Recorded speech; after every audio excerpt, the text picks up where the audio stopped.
بسم اللہ الرحمن الرحیم۔ میرا چچا جب سے امام مسجد بنا تھا، گاؤں میں عجیب عجیب سے واقعات ہونے شروع ہو گئے تھے۔ وہ جیسے ہی عصر کی نماز کے لیے اذان دیتا تو اسی وقت گاؤں کی ایک جوان لڑکی مر جاتی اور چچا اس لڑکی کا جنازہ بھی نہ پڑھتا۔ وہ اس لڑکی کی شکل دیکھ کر کہتا کہ یہ بہت ہی گناہ گار لڑکی ہے، میں اس لڑکی کا جنازہ نہیں پڑھوں گا۔ اب تو ہر روز ایسے ہی ہونے لگا تھا۔ سب گاؤں والے بہت پریشان تھے۔ گاؤں کی 5 کنواری لڑکیاں ایسے ہی مر چکی تھیں۔ اب تو مجھے بھی ڈر لگنے لگا تھا کہ کہیں میرے ساتھ بھی کچھ ایسا نہ ہو جائے۔ مجھے میرے چچا پر شک ہونے لگا تھا۔ ایک روز جیسے ہی وہ مسجد میں اذان دینے گیا تو میں بھی اس کے پیچھے چلی گئی، مگر مسجد میں پہنچ کر جو منظر میں نے دیکھا، میرے تو سر پر آسمان ٹوٹ پڑا، کیونکہ میرا نام سمیرہ ہے۔ میرے ماں باپ اس دنیا میں نہیں تھے۔ میری عمر 16 سال تھی۔ میں اپنی دادی کے ساتھ ہی رہتی تھی۔ ہمارے گھر میں زیادہ لوگ نہیں تھے۔ میرا ایک چچا تھا جو غیر شادی شدہ تھا، اور ہم لوگ ایک گاؤں میں رہتے تھے۔ میری دادی کا کہنا تھا کہ 1-2 سال تک تیری شادی کر دوں گی، تب میری ذمہ داری بھی ختم ہو جائے گی۔ میری دادی بہت اچھی تھی، میرا خیال رکھتی تھی۔ میرے چچا کافی سخت مزاج تھے۔ وہ مسجد کے امام تھے، کہیں آنے جانے نہیں دیتے تھے، اور گھر میں بھی کافی پابندیاں لگا رکھی تھی۔ میرے چچا گھر میں موبائل بھی رکھنے نہیں دیتے تھے، کسی سے دوستی کرنے نہیں دیتے تھے، اچھے کپڑے پہننے سے منع کرتے تھے کہ اس کی کون سی شادی ہو گئی ہے جس نے سج سنور کے اپنے شوہر کو دکھانا ہے۔ ہماری کسی بھی ضرورت کا خیال نہیں کرتے تھے۔ دادی بہت سمجھاتی تھی لیکن مانتے نہیں تھے۔ پھر دادی کہتی تھی کہ 1-2 سال کی بات ہے، پھر تیری شادی ہو جائے گی، پھر تو اپنے شوہر کے گھر چلی جائے گی، وہاں جیسے چاہے گی ویسے رہے گی۔ تیرا چچا تو ہے ہی ایسا، تو اس کی باتوں کو دل پر نہ لیا کر۔ ویسے یہ الگ بات ہے کہ میرے چچا کو امام مسجد کا کام ملے ہوئے 1 مہینہ ہی ہوا تھا۔ اس سے پہلے بھی وہ مولوی تھے، لیکن صرف اپنی حد تک۔ انہوں نے گھر میں ایسی باتیں کر کر کے میری دادی کو بھی اسی طرح بنا دیا تھا۔ میری دادی دوپہر کے وقت مجھے کسی کام کو ہاتھ نہیں لگانے دیتی تھی۔ وہ کہتی تھی کہ سخت گرمی میں تم کوئی کام نہ کرو، بس اپنے کمرے میں کچھ دیر آرام کیا کرو۔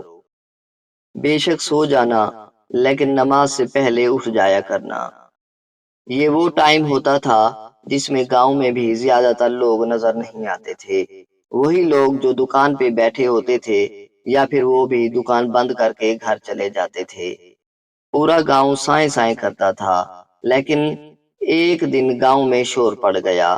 عصر کی اذان ہوئی، تھوڑا وقت گزرا تھا کہ تھوڑی دیر بعد ایک جنازے کا اعلان ہو گیا۔ جب نام سنا تو حیران رہ گئی۔ یہ تو ہمارے محلے کی لڑکی تھی، اور وہ بھی جوان، جس کی عمر 17 سال ہوگی۔ میں اور میری دادی فوراً اس کے گھر پہنچ گئے۔ لڑکی کے گھر میں تو کوہرام مچا ہوا تھا۔ جوان موت پر ویسے بھی بہت افسوس ہوتا ہے۔ اچھی پیاری لڑکی تھی، اس کی منگنی بھی طے ہو چکی تھی۔ نہ جانے اس کو کیا ہوا کہ وہ اس دنیا سے چلی گئی۔ پوچھنے پر پتا چلا کہ کوئی پتہ نہیں کیسے مری ہے، لیکن اب اس دنیا میں نہیں ہے۔ اگلے دن بھی ہم لوگ گئے۔ اس کے ماں باپ کا رو رو کر برا حال تھا۔ وہ ہمارے ہمسائے بنتے تھے، اسی لیے ہم لوگ بھی بڑے اداس تھے۔ میری بھی لڑکی سے بات چیت تھی۔ کبھی کبھی چھت پہ ایک دوسرے کو دیکھ لیتے تھے تو دور سے سلام کر لیا کرتے تھے۔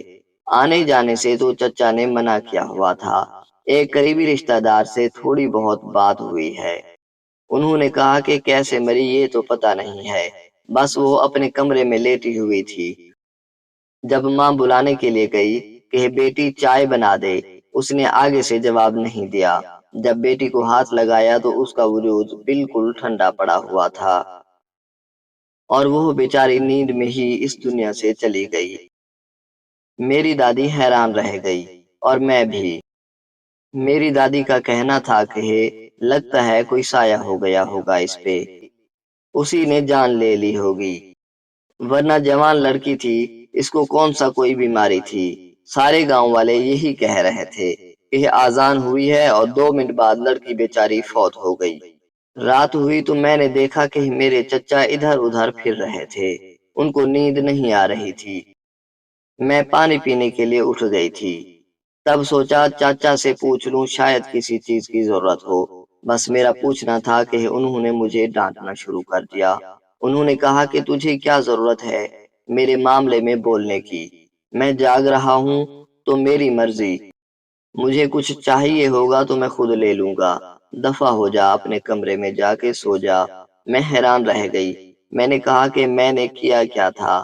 میں نے تو صرف پوچھا تھا، مجھے ویسے اپنے چچا سے بہت ڈر لگتا ہے، مجھے ویسے اپنے چچا سے بہت ڈر لگتا تھا۔ میری آنکھوں میں آنسو آ گئے، میں اپنے کمرے میں سو گئی اور صبح کسی کو یہ بات بھی نہیں بتائی۔ لیکن اگلے دن پھر کچھ ایسا ہوا کہ ہم لوگ حیران رہ گئے۔ اگلے دن بھی یہی ہوا کہ جیسے ہی عصر کی اذان ہوئی، ایک گھر سے اچانک سے چیخنے چلانے کی آوازیں آنے لگی۔ جب بہت سارے لوگ ایک ساتھ مل کر رو رہے ہوں تو آواز آس پاس گونج جاتی ہے، اور یہ آواز بڑی قریب سے آ رہی تھی۔ میری دادی نے مجھے کہا، ذرا اوپر جا کر دیکھ یہ آواز کس گھر سے آ رہی ہے۔ جب میں نے چھت پر جا کے دیکھا، میرے قدموں تلے سے زمین نکل گئی۔ آواز تو سامنے والے گھر سے آ رہی تھی، ان کے گھر میں ماتم پڑا ہوا تھا اور عورتیں اپنے آپ کو پیٹ رہی تھیں اور رو رہی تھیں۔ میری دادی نے کہا کہ توبہ، میری دادی نے کہا کہ توبہ، یہ کیا ہو گیا ہے؟ ایک جنازہ کل اٹھا اور آج پھر سے یہی سب ہو گیا، وہ بھی اسی ٹائم پہ۔ ہم لوگ پھر وہاں پر گئے اور یہاں بھی یہی معاملہ تھا۔ ایک جوان لڑکی اس دنیا سے چلی گئی تھی، 7 بھائیوں کی اکلوتی بہن تھی۔ اس کے ماں باپ نے اسے بڑی منتوں مرادوں سے مانگا تھا۔ اس کے باپ کو بیٹی کا بہت شوق تھا۔ باپ تو بیچارہ سکتے میں چارپائی پر پڑا تھا اور ماں کا بھی رو رو کر برا حال ہو رہا تھا۔ میری آنکھوں میں بھی آنسو آ گئے تھے۔ یہ لڑکی تو میری جتنی تھی، ہم لوگ سکول میں ساتھ پڑھا کرتے تھے۔ لڑکی کو دیکھ کر ایسا لگتا تھا کہ جیسے سو رہی ہے، نہ اس کے جسم پر کوئی نشان تھا اور نہ ہی اسے دیکھ کر لگتا تھا کہ وہ بیمار رہی ہو۔ بیچاری کے ماں باپ بہت رو رہے تھے۔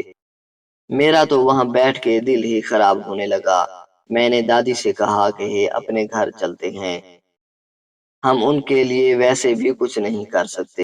گھر آئے تو میری دادی نے میرے چاچو کو کہا کہ پاس والے جمال کی جوان بیٹی بیچاری دنیا سے گزر گئی ہے، تو ذرا ان کے گھر چلا جا، ہمسائے ہیں، کوئی کام ہوگا تو کر لینا۔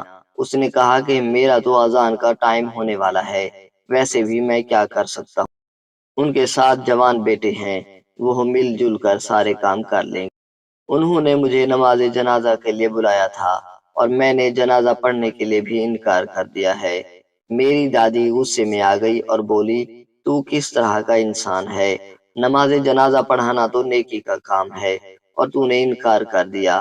تب میرے چاچا کا کہنا تھا کہ وہ لڑکی بہت گناہ گار تھی، میں اس کا جنازہ نہیں پڑھا سکتا اور نہ ہی بتا سکتا ہوں کہ وہ کیا کرتی تھی۔ میری دادی نے کہا کہ کس طرح کی باتیں کر رہا ہے، اللہ کا نام لیتا ہے، اللہ کی مسجد میں اذان دیتا ہے، تیرا دل اتنا سخت کیوں ہے؟ بیچاروں کی جوان بیٹی مر گئی ہے اور تو اس پہ الزام لگا رہا ہے، تیرے دل میں ذرا سا بھی دکھ نہیں آیا؟ اس نے کہا، میرے دل میں کون سا دکھ ہے، اچھا ہوا مر گئی۔ اس کے بعد میرا چاچو گھر سے نکل گیا اور مغرب کی اذان دینے چلا گیا۔ اگلے دن بھی ہم لوگ ان کے گھر گئے تھے۔ ہم لوگ ان کے لیے کچھ نہیں کر سکتے تھے، لیکن گھر میں تھوڑی بہت کام کرتے رہے، ان کو تسلی دیتے رہے۔ میری دادی بڑی پریشان تھی، رات کو بیٹھی تھی تو کافی ڈری ہوئی لگ رہی تھی۔ میں نے کہا کہ کیا بات ہے؟ کہنے لگی کہ 2 دن میں 2 جوان لڑکیوں کے جنازے اٹھ گئے، ضرور کوئی نہ کوئی مسئلہ ہے۔ دادی نے کہا کہ خود سوچو، ان دونوں بچیوں کو کچھ بھی نہیں تھا، پھر وہ اس دنیا سے کیسے چلی گئی؟ کوئی نہ کوئی گڑبڑ ہے۔ میں یہ سن کر حیران رہ گئی، کیونکہ میں بھی تو جوان لڑکی تھی۔ مجھے ڈر لگنے لگا، میں نے کہا کہ دادی کہیں میرے ساتھ کچھ ایسا نہ ہو جائے۔ میں اپنی دادی کے گلے لگ گئی اور میری دادی نے بھی مجھے گلے سے لگا لیا۔ انہوں نے کہا کہ آج سے تو میرے کمرے میں سویا کر، میرے اچھے والے بیٹے کی آخری نشانی ہے۔ میرا چاچا گھر میں آیا اور اس نے ہماری آخری بات سن لی۔ میرے چاچا نے کہا سارا گاؤں تو پاگل ہو گیا ہے، میرے گھر والے تو پاگل نہ ہوں، جہاں بھی جاؤں یہی باتیں ہو رہی ہیں کہ 2 دن میں 2 جنازے، کہ 2 دن میں 2 جنازے اٹھ گئے ہیں، کوئی نہ کوئی چکر ہے، ہو سکتا ہے لڑکیوں نے خودکشی کر لی ہو۔ میری دادی نے کہا کہ ایک لڑکی تو 7 بھائیوں کی اکلوتی بہن تھی، سارے گھر کی لاڈلی تھی، وہ کیوں خودکشی کرتی؟ اور دوسری لڑکی کی شادی ہونے والی تھی، اس نے خودکشی کیوں کرنی تھی؟ میرے چاچا نے کہا اماں تجھے نہیں پتا آج کل لڑکیاں کیا کرتی ہیں، آج کل وہ حالات نہیں رہے، یہ لڑکیوں کو باہر نکالو گے تو بگڑ جائیں گی، آج کل لڑکیوں کو گھر کی 4 دیواری میں رکھو تب بھی بگڑ جاتی ہیں، یہ جو فتنہ موبائل ہاتھ میں آ گیا ہے ساری دنیا اس کے سامنے آ جاتی ہے، ایک موبائل سے اتنے گناہ ہو سکتے ہیں یہ آپ کو پتا ہے۔ میرے چاچا نے تو تقریر شروع کر دی۔ میری دادی نے کہا کہ مجھے کچھ پتا نہیں، مجھے تو بس اپنی بچی کی فکر ہے کہ اس کو کچھ نہ ہو جائے، ویسے بھی جو 2 لڑکیاں اس دنیا سے گئیں وہ آس پاس کے علاقے سے تھیں۔ میرے چاچا نے کہا اپنی سمیرا کو کچھ نہیں ہوتا اور آپ بھی اس کو نہیں ڈرائیں۔ چاچا نے کہا کہ جاؤ میرے لیے جا کر کھانا لے آؤ۔ میں نے کہا کہ لائٹ گئی ہوئی ہے، لائٹ آ جانے دیں، کچن میں بڑا اندھیرا تھا، مجھے تو ڈر لگتا ہے۔ میرے چاچا کو اور غصہ آ گیا اور اس نے کہا کہ اب دیکھ لو اس کو تو کام نہ کرنے کا بہانہ مل گیا ہے۔ میں اٹھ گئی اور موم بتی کی روشنی میں ہی کچن چلی گئی۔ دادی نے چاچا کو کہا کیوں بیچاری کے پیچھے پڑا رہتا ہے، بچی ہے، ہم نے اس کی شادی بھی کرنی ہے، پہلے تیری شادی کریں گے تو اس کی شادی کریں گے نا، گھر میں ایک بیٹی آ جائے گی تو دوسری جائے گی، اگر اس کو بھیج دیا تو پھر گھر کے کام کون کرے گا؟ میرے سے تو کچھ نہیں ہوتا، جتنی یہ میری خدمت کرتی ہے اتنی میری کوئی اور خدمت بھی نہیں کر سکتا، تو جلدی سے شادی کیوں نہیں کر لیتا؟ اگر تیری شادی ہو جاتی تو آج تیرے بچے بھی ہماری سمیرا کی عمر کے ہوتے۔ میرے چاچا نے کہا کہ میں بالکل بھی شادی نہیں کروں گا، آپ میری شادی کا خیال اپنے دل سے نکال دیں۔ میری دادی نے کہا کہ کوئی وجہ بھی تو ہوگی۔ تب میرے چاچا نے کہا وجہ یہی ہے کہ مجھے جس طرح کی لڑکی سے شادی کرنی ہے اس طرح کی لڑکیاں آج کل آنا بند ہو گئی ہیں، آج کل کی لڑکیوں نے موبائل پر بہت سے لڑکوں سے دوستی لگا رکھی ہوتی ہے۔ میری دادی نے کہا کہ لیکن ہر انسان تو غلط نہیں ہوتا۔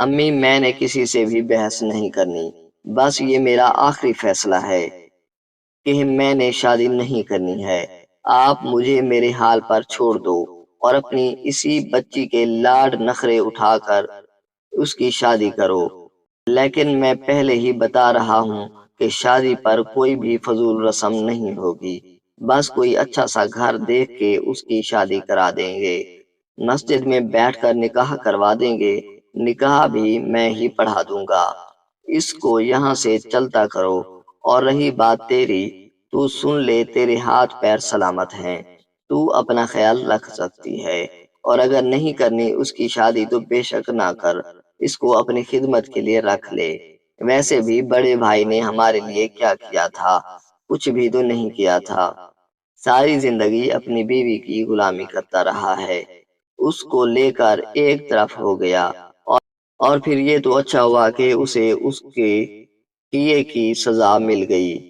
میری دادی نے کہا کہ شرم کر، بھائی اور بھابھی کے مرنے پر خوشی کا اظہار کر رہا ہے۔ تب چاچا کہنے لگا کہ سب کو ان کے کیے کی سزا ملتی ہے اور اسی دنیا میں ملتی ہے، یہ بات ہمیشہ یاد رکھنا۔ میں نے اپنے چچا کے لیے کھانا نکال دیا اور وہ کھانا کھا کے سو گیا۔ میری دادی کا کہنا تھا کہ یہ لڑکا تو پاگل ہو گیا ہے، پتہ نہیں میں کیا کروں، میرا بڑا بیٹا جیسا بھی تھا برا نہیں تھا، اگر اپنی بیوی کے حق میں اچھا تھا تو اس میں کیا برائی تھی؟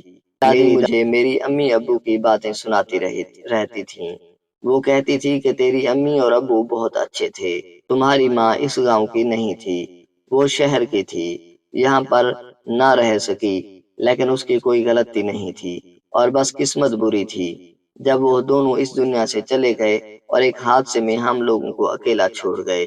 شکر ہے کہ اس دن تو میرے پاس تھی، نہیں تو نے بھی اس دنیا میں نہیں ہونا تھا۔ لیکن مجھے تو پہلے ہی ڈر لگ رہا تھا کہ کہیں واقعی میں اس دنیا میں نہ رہوں، کیونکہ تیسرے دن بھی گاؤں کی ایک جوان لڑکی ٹھیک اسی وقت نماز عصر کی اذان ہوتے ہی فوت ہو گئی۔ اب تو روز اس گاؤں سے جنازے اٹھتے تھے۔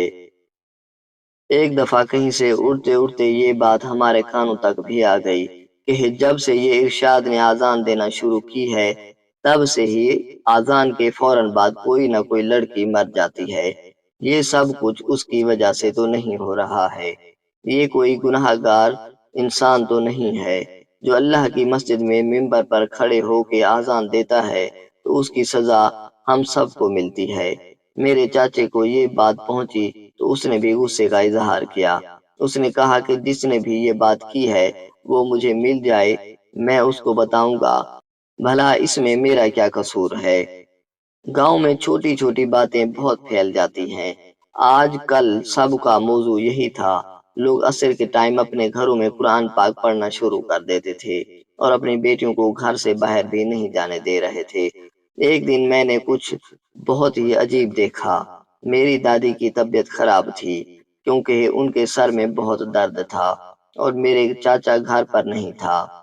میں درد کی گولی لینے کے لیے کریانے کی دکان تک گئی تھی۔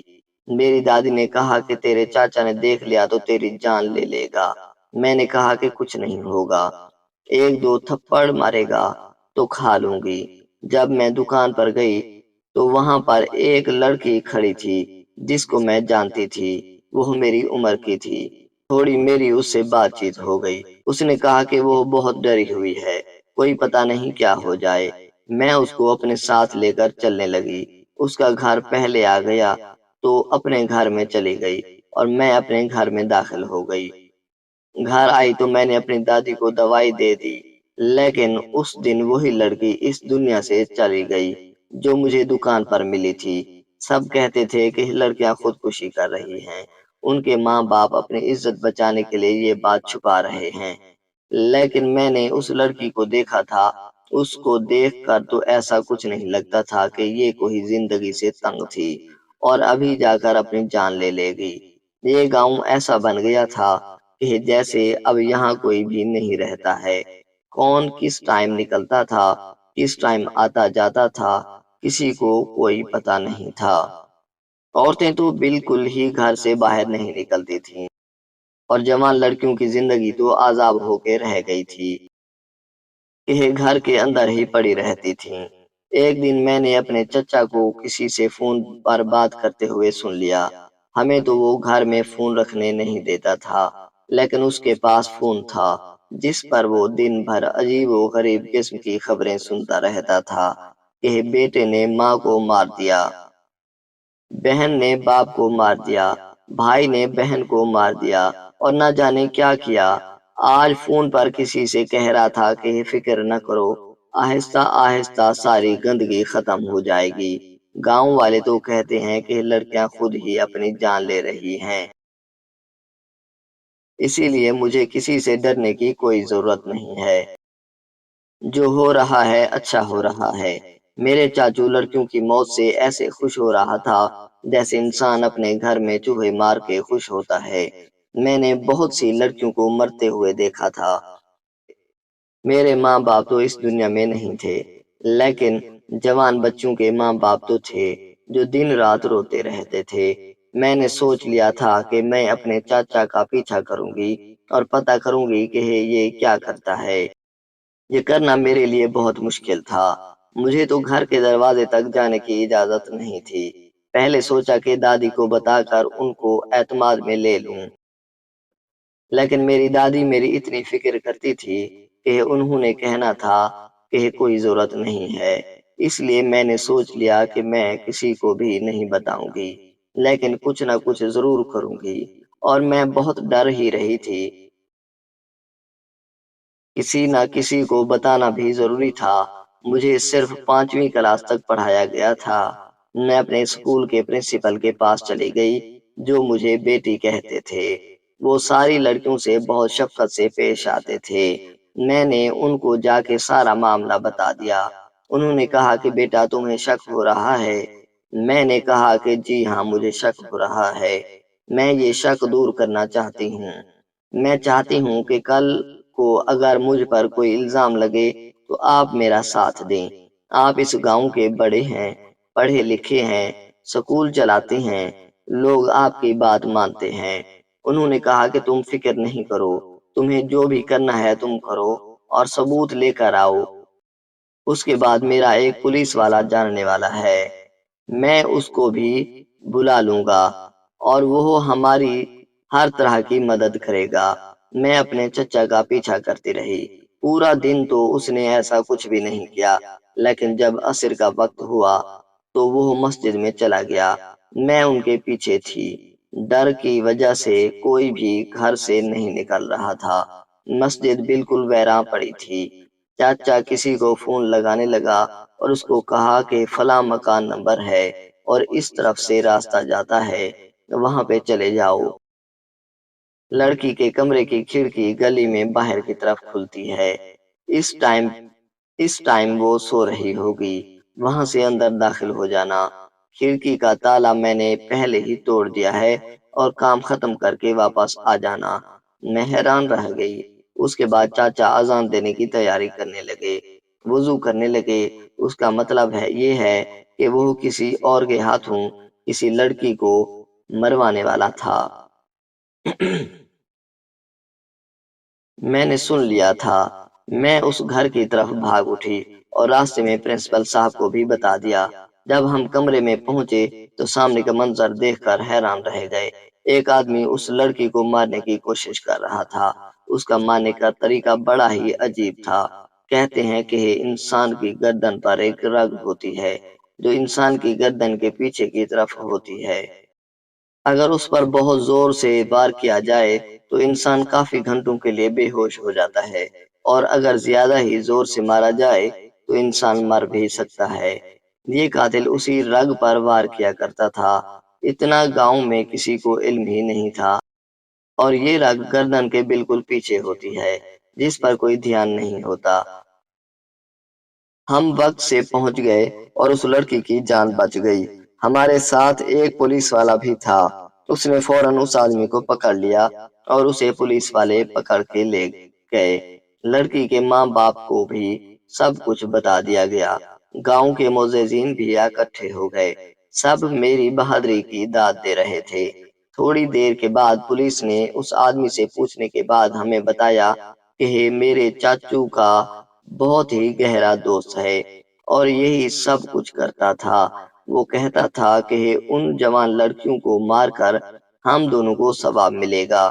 جس لڑکی کو سب سے پہلے مارا گیا تھا وہ فون پر کسی سے بات کرتی تھی، اسے پسند کرتی تھی، اس سے شادی کرنا چاہتی تھی اور وہ اس کا منگیتر تھا۔ لیکن میرے چاچو کو یہ بات پسند نہیں تھی کہ شادی سے پہلے دونوں فون پر بات کیوں کرتے ہیں۔ اسی طرح دوسری لڑکی اپنے ماں باپ کے ساتھ بہت بدتمیزی کرتی تھی اور یہ بات میرے چاچو کو بہت ناپسند تھی۔ ہم سب حیران تھے کہ میرے چاچو ان سب لڑکیوں پر نظر کیسے رکھ لیتے تھے۔ اب مجھے سمجھ آئی کہ وہ عجیب و غریب باتیں کیوں کرتا تھا۔ چاچو اسی ٹائم یہ سب کرواتا تھا جب وہ نماز عصر کے لیے آذان دینے جاتا تھا۔ پولیس نے میرے چاچا کو پکڑ لیا۔ وہ مجھے بھی جان سے مار دینا چاہتا تھا، لیکن اب اس کو پکڑ لیا گیا تھا۔ میری دادی کا سر بھی شرم سے جھک گیا تھا۔ انہوں نے کہا کہ تیرے جیسا بیٹا پیدا کرنے سے اچھا تھا کہ میرا کوئی بیٹا نہ ہوتا۔ چاچو کو پولیس پکڑ کر لے گئی اور بعد میں پتہ چلا کہ وہ نفسیاتی مریض تھا۔ پورا دن اسی طرح کی خبریں وغیرہ سنتا رہتا تھا، جس کی وجہ سے اس کا دماغ خراب ہو گیا تھا۔ اسے عورتوں سے نفرت تھی، وہ شادی بھی نہیں کرنا چاہتا تھا۔ سب نے میری تعریف کی تھی کہ تم نے بہت بہادری کا کام کیا ہے، نہیں تو یہ پاگل انسان نہ جانے کیا کیا کرتا رہتا۔ اس کے بعد ہم لوگ بالکل اکیلے ہو گئے۔ پھر میرے لیے گاؤں کے سب سے امیر خاندان یعنی کہ چودھریوں کے گھر سے رشتہ آ گیا۔ انہوں نے کہا کہ یہ بہت بہادر لڑکی ہے، اس کا ہمارے خاندان میں ہونا ضروری ہے، کل کو اس سے ہماری نسل پیدا ہوگی، وہ بھی بہت بہادر ہوگی، اور مجھے شوہر کے روپ میں ایک بہت اچھا اور خوبصورت انسان مل گیا۔ دادی کو بھی انہوں نے اپنے ساتھ رکھ لیا۔ اب ہم لوگ حویلی میں رہتے ہیں۔ جب انسان بہادری کرتا ہے اور کسی کی جان بچاتا ہے تو اسے انعام ضرور ملتا ہے، اور میرے لیے تو یہی انعام تھا کہ میری ساری زندگی ایک اچھے خاندان میں گزرنے والی تھی۔ میرے چاچا کو عمر قید کی سزا ہو گئی تھی اور جیل میں ان کا علاج بھی چل رہا تھا۔ ناظرین، اگر ویڈیو پسند آئی ہو تو ویڈیو کو لائک اور چینل کو سبسکرائب کر لیں۔ شکریہ۔